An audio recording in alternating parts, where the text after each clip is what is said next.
Hey everybody, this is Stuff I Heard podcast, and I'm your host Josh Peak. Here we go. Well, good morning everybody. Today happens to be Wednesday, the 25th of September, 2019. Hey everybody watching on the YouTube and listening on your headsets. It's nice to be roaming around in your speakers. How's everybody doing? This is the part where I imagine you're going, yeah, I'm okay. I'm driving along, listening to you. So what's up? Okay, so tomorrow happens to be my uncle's birthday. My Uncle Danny has a birthday tomorrow. Coincidentally, or not so coincidentally, actually it was on purpose, my brother and his wife are having their anniversary. Happy anniversary. They made a decision to have it on his birthday, have their wedding on his birthday. Kind of a cool thing. My Uncle Danny, when I was a kid, was somewhat of a wild man. He ran with a bunch of crazy people and did a lot of adventurous things that, I guess some people would call a little reckless. He was a young man trying to figure out what he was going to do with his life, and he had a job working for his dad doing construction, and my uncle was a big dude. I mean, he when I was a kid, my uncle used to mess around with my mom. She drove an early or late 70s Honda Civic, and I don't know if anybody remembers what the late model Honda Civics were in the 70s, but they were the little tiny cars. They sort of looked like, what would be the comparison today? Kind of like a smart car. Really, really, really tiny. Okay? And my uncle thought it was hilarious to go out there and move her car into various situations, not by driving it, but by picking it up and moving it physically. Like, he would pick it up and put it, facing the wrong direction or facing into the trees. Or one particular time, he decided he was going to put it in the back of his dump truck or pickup. Something. He had a truck. I can't remember exactly. I was a little kid then. But I remember he came in the house just, oh, Deb, I can't believe you parked your vehicle in the back of my truck, man. You got to get that out of there. That ain't going to work. And she's like, what? And we come outside and her car is in the back of his truck. He had picked up one end, sat it in the bed, picked up the other end and slid it in. He was a big dude. I mean, to say he was a big dude is a slight on how big he was. Big, strong guy. And one of my favorite things is that he would come over and he would pick me up and flip me upside down so that my feet touched the ceiling. He goes, come on, man, you can walk on the ceiling just like Spider-Man. And I would pretend to walk around on the ceiling like Spider-Man. And it was easy when I was little. Got a lot harder the older I got, because of course you get bigger. And it loses its luster after a while. When you're the adult doing it, you're like, alright, I guess I'll pick it up again. Here we go. You know what I mean? So anyway, so happy birthday tomorrow, Uncle Danny, and happy anniversary, Alex and Michelle. Love all you guys. I'm looking currently at some technical issues. I am going to pause this just a second. You guys aren't going to know it, but I'm going to fix this. I'll be right back, okay? My battery's dying. Hang on, guys. Alright, we're going to try this again. You ready? I got to put my cans on. And we hit record. You get to see all this if you watch the YouTube part of it. So, hey everybody, I'm back. You guys probably didn't feel a thing. Just smooth and transitional and all that fun stuff. So anyway, technical difficulties aside, I got the battery charged. We're back online. So anyway, today's Wednesday. It's a little, still experiencing a little bit of summer heat. Hasn't cooled off completely. I am sort of working on building a table. I know you guys are like, I know, you build stuff all the time. I'm building a table to go on the back porch. My goal is to make a table that I can put a TV on. I've got a TV in my bedroom that hasn't been turned on very much in all the years we've owned it. I got a Fire Stick coming that I'm going to program for everything that we have and plug it into the back of the TV and put it on the back porch so I can watch some football this weekend. Hopefully. Fingers crossed. I'll keep you posted on what goes on with that. I'm sure if you follow me on any kind of social media, you'll see stuff on there. But anyway, I'm going to get that done, so that'll be fun. I am I am sticking with my idea of only watching the YouTube TV for football, even though I didn't watch Monday night. I went to bed early. I was tired, man. I had to get up at 3 a.m. on Monday, and so, Monday night football went to kick off, and I was just like, I don't even care. I didn't turn the TV on. I didn't consume any media whatsoever. I was just like, I don't care. I don't care. I did watch. I started watching The Walking Dead. Now, let me tell you about Walking Dead. Okay. Spoiler alert: there are zombies, but it's not about the zombies. Like the show is, there's an epidemic. There's things that are going to kill you. Whatever.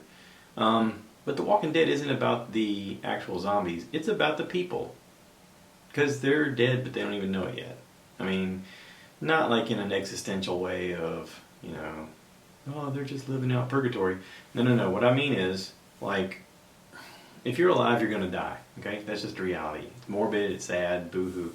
Okay, so moving forward, in this futuristic yet old-timey version, people are somehow, surviving while they're trying to make bonds with each other, while they're trying to leverage each other for things like food and ammunition and strength and support and everything else.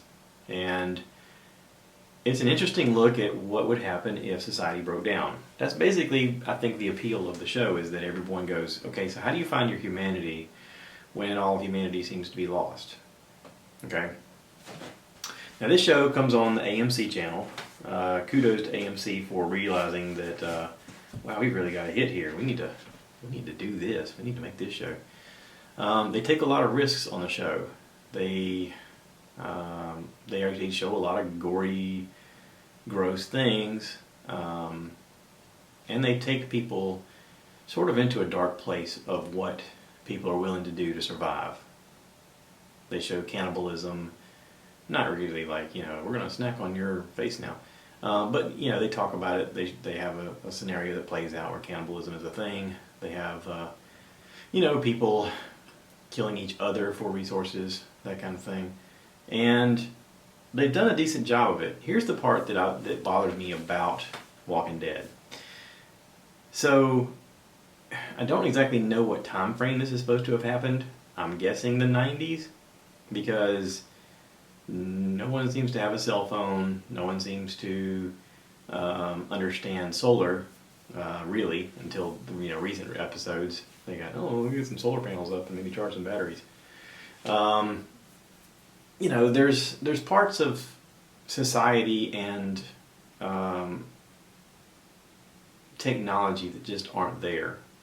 Like, in all of this, they haven't run across one redneck who's like, no, I figured out how to run everything off the river, man. The river keeps running and turns my turbine, and I got everything. I got everything. I got everything. They haven't run across anybody who's figured out steam power.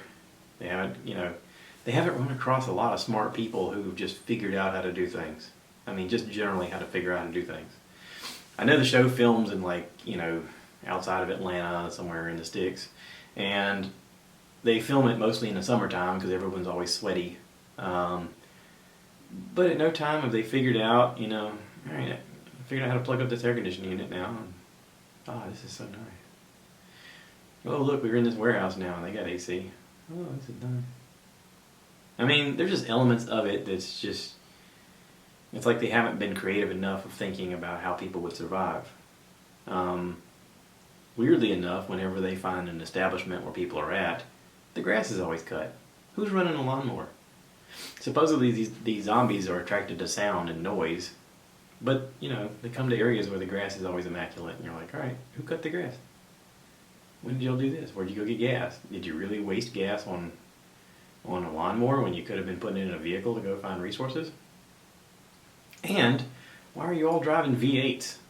If gas is a really hard resource to find, Why aren't people looking for hybrids and 4 cylinders and mopeds and stuff like that? I mean, come on.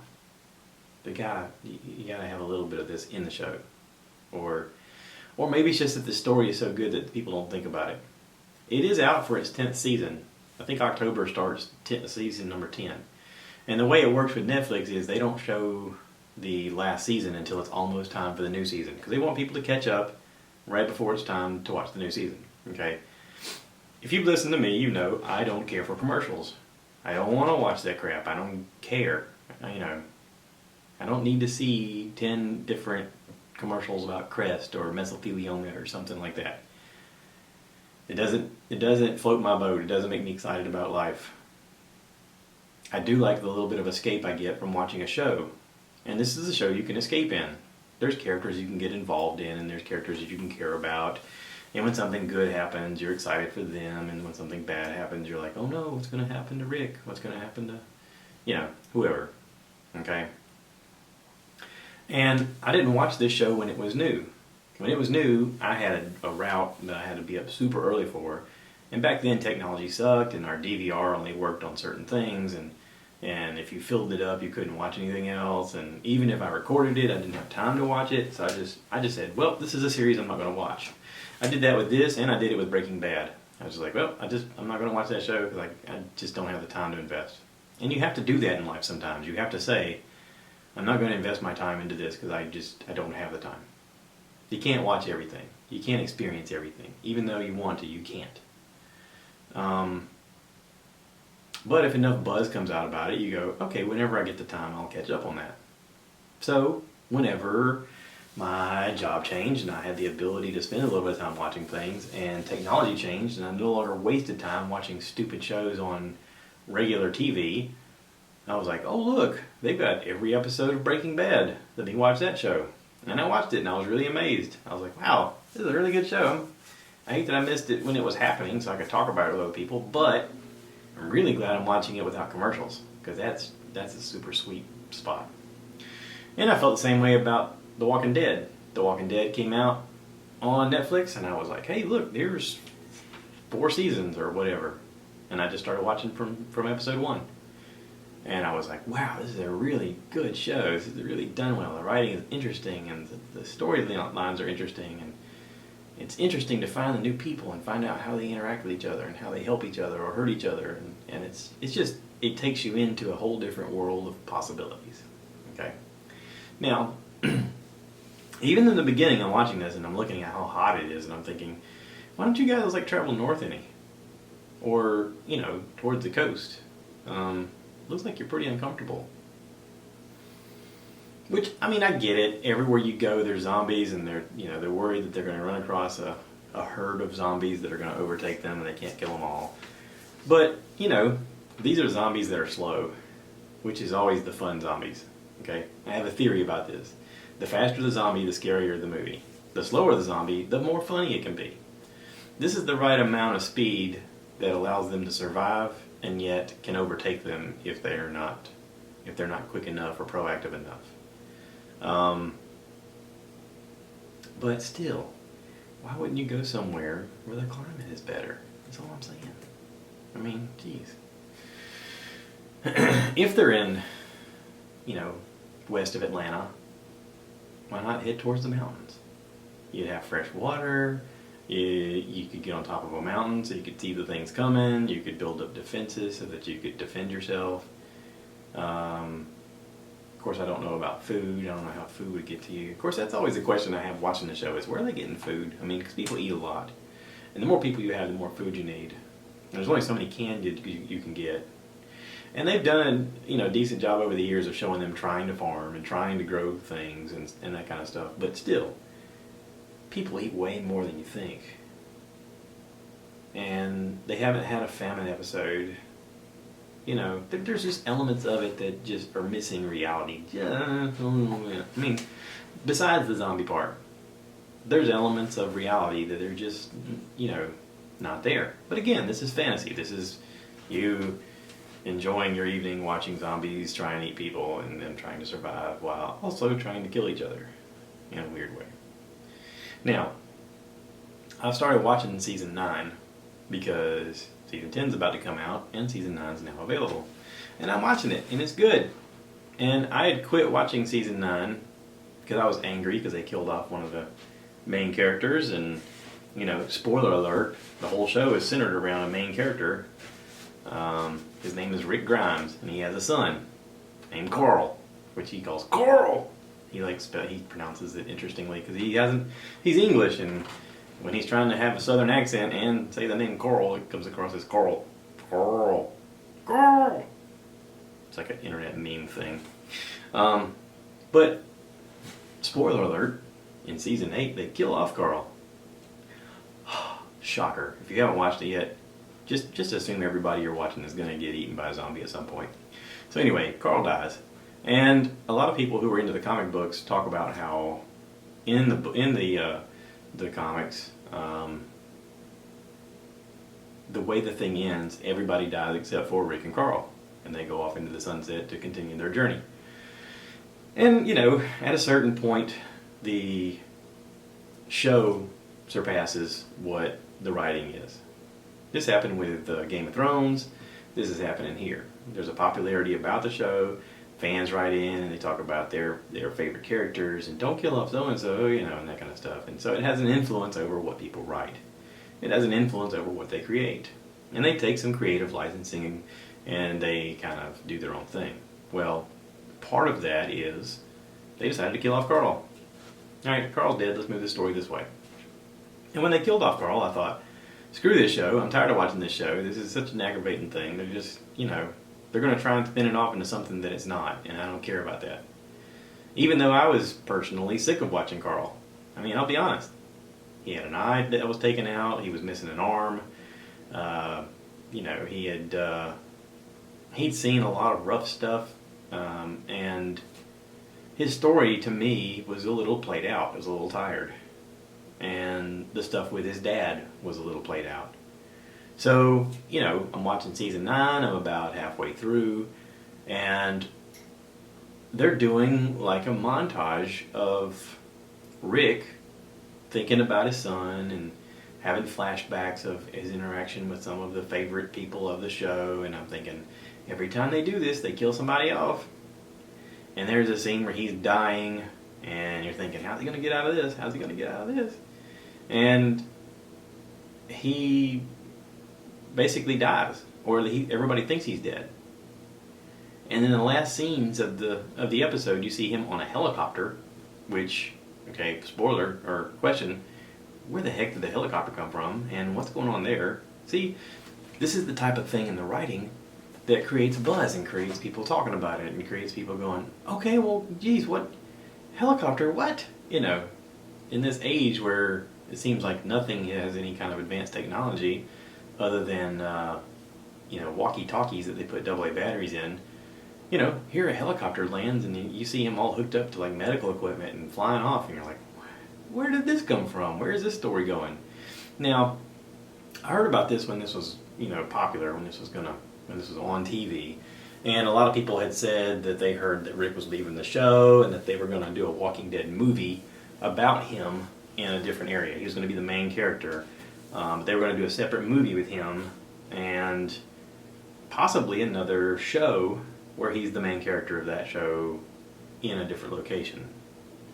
And they're going to continue to show you what's happening back with the main group with the story that he left.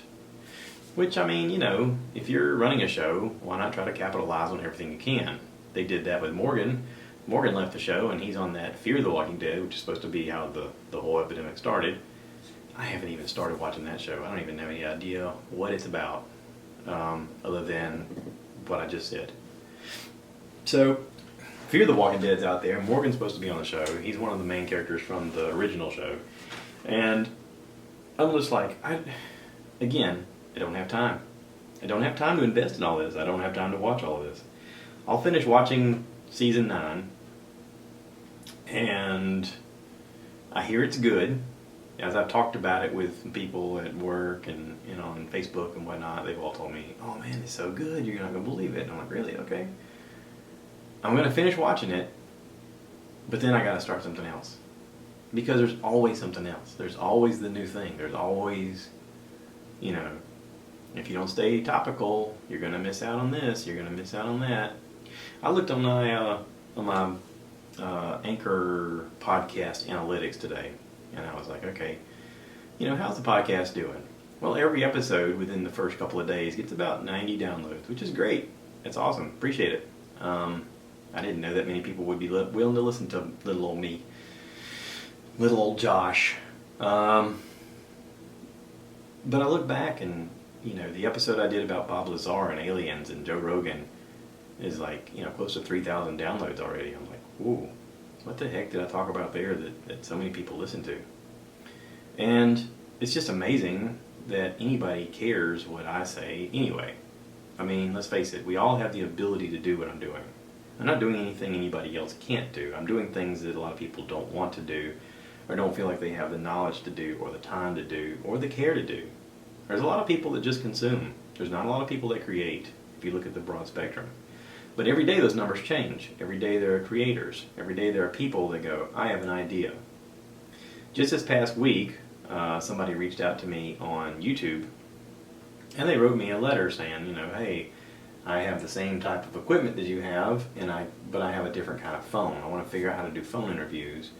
And I was watching your videos, and I couldn't tell what cables you're using. Is there any way you could share with me what kind of cables you're using? So they actually wrote me somehow through email. I don't know how email attaches to YouTube, but it didn't come across as like it wasn't in my comment section of the video. It was a separate YouTube, separate email altogether. So anyway, I took some photos of my gear in here and of the cables, and I sent it to this person. And hopefully that'll help. Hopefully because they sent me a link back of Amazon stuff and said, is this the right cables? And I looked at them and I was like, oh yeah, that looks like exactly the same kind I bought. I don't have the links. I didn't think that far ahead when I did this stuff, but they showed me the cables, and I was like, yep, those are the cables I used, and I'll take a picture of my soundboard and show you where my levels are at so you can figure out how to do it. So hopefully that'll work.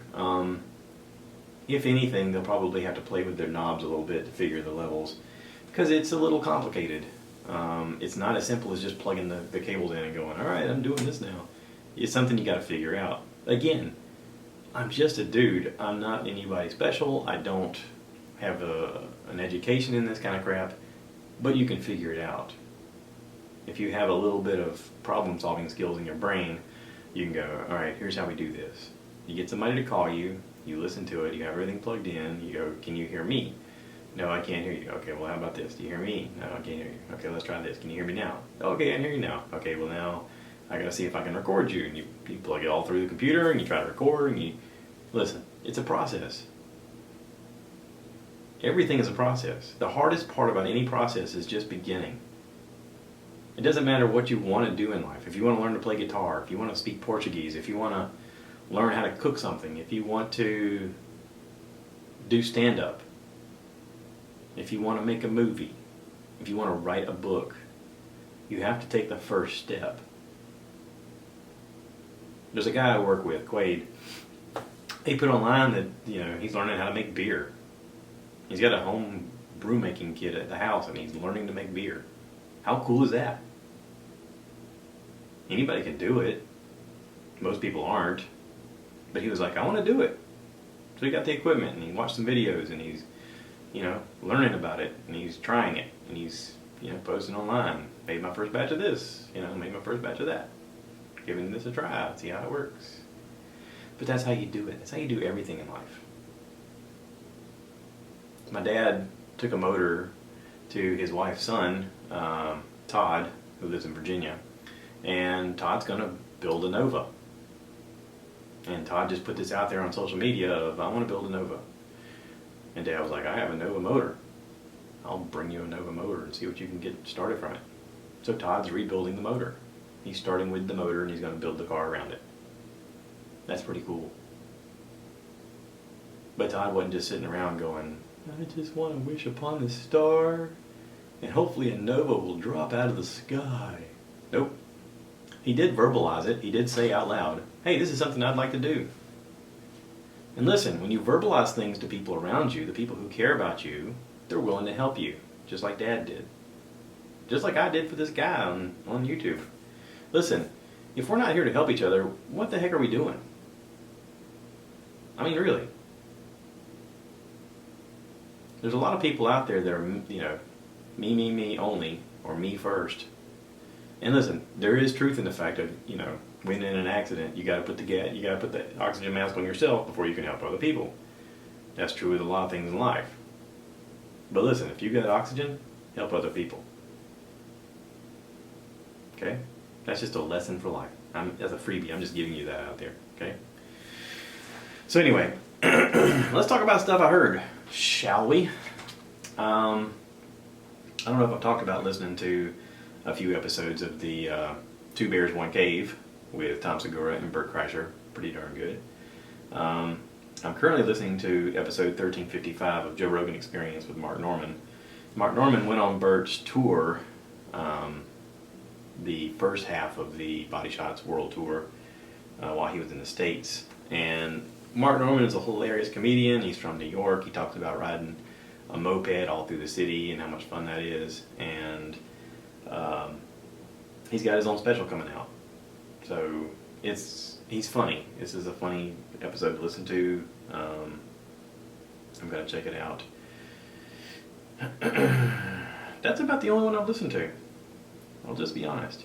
I tried to listen to the Rob Zombie episode. And listen, Rob Zombie's interesting in the fact that he talks about becoming a musician sort of out of just a need for something different. Just a need to do something unlike anybody else. He was into punk rock. He was into, he's always been into filmmaking. He said he got into this stuff because he wanted to make films. And music just happened to be his first venue that he made celebrity status. He talks about how he made his first movie, how he convinced people from studios to get on board. Very interesting guy to listen to. But there's a few episodes in here I need to listen to. I just don't have time. Listen, it's all about time. How much time do you have? Speaking of time, let's talk about this. My stepdad, Dan, has gone to Memphis and supposedly was going to have a stent put in his heart because he has some blockage in his heart, or that was the story that we were being told. But after being up there and meeting with a cardiologist and getting a second opinion, they've decided to just change his medicine, and hopefully that'll fix a lot of things. So thank you for everybody's prayers and thoughts and comments and stuff like that. We're continuing to hope that through medicine and through regulation of his stress level that we can, kind of help him out, help him not feel so awful. Time management. If you use 99% of your time dealing with stress, it has an effect on your body. So, with that being said, I'm going to say I'm done with this episode, and I'm going to publish it, and then I'm going to go eat some tacos at King Hefe by myself, because my mom's out of town. So, King Hefe, I'll see you guys soon. And as always, y'all be good to one another. Thanks for listening. Thanks for being a part of this. Please rate, review, subscribe, share with your friends. If you want to be part of the episode, please let me know. I'll be happy to have you over. And we'll sit here in the cedar slab studio of Josh's house. And we'll do a podcast. Okay? Y'all take care. And remember, cue the cow! Moo! If you listen to the audio part, that's where the sound effect comes in. Bye, y'all.